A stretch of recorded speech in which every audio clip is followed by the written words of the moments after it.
Pain. It's a word we all know, a feeling we all try to escape. We spend our lives chasing light and cursing the darkness. But what if that darkness isn't a punishment? What if it's the very birthplace of awakening? Jesus, who carried divine truth in a human body, didn't run from suffering. He walked directly into it. He knew something profound. Pain isn't the enemy of life, it's the teacher of the soul. This is the lesson of the healing fire. Every life begins with a cry. That first sound of pain is also the first sign of life. It's the paradox, Jesus revealed.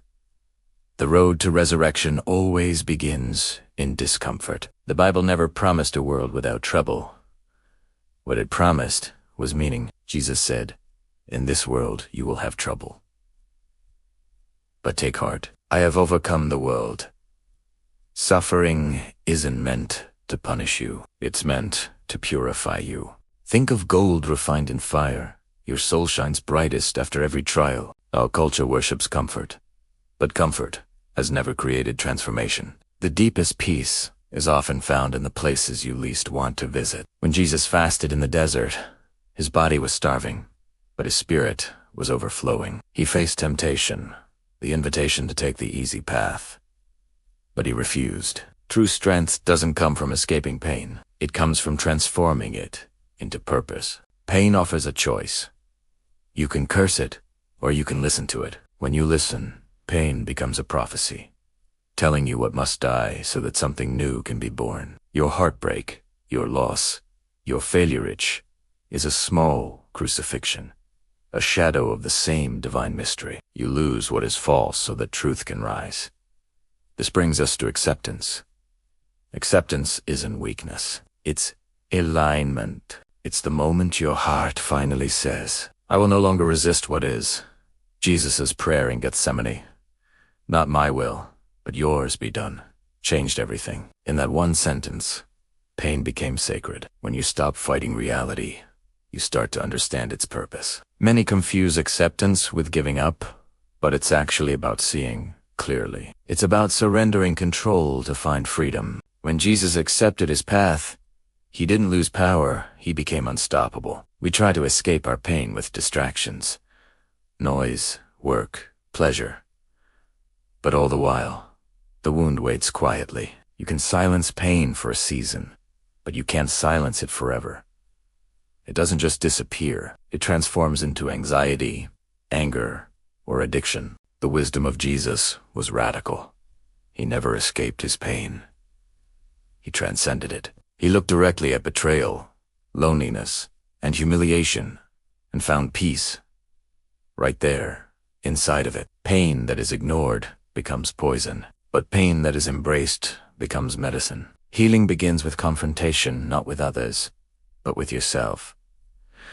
Jesus didn't heal the world by ignoring its wounds. He touched them. He entered into people's suffering without fear. To follow his path means facing your own pain with that same courage. It means dropping the masks and finally admitting, yes, I am wounded, but I am still whole.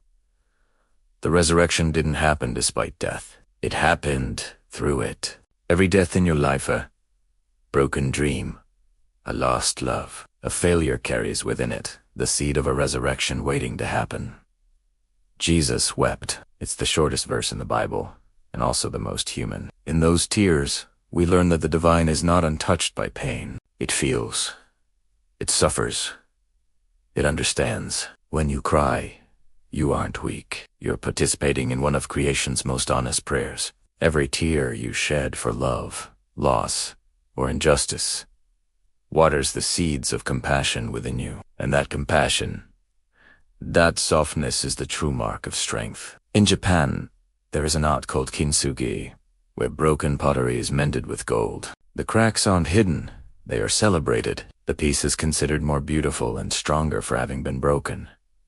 Jesus taught this same truth. After the resurrection, he didn't erase his scars, he soothed them. Your scars are not proof of your failure.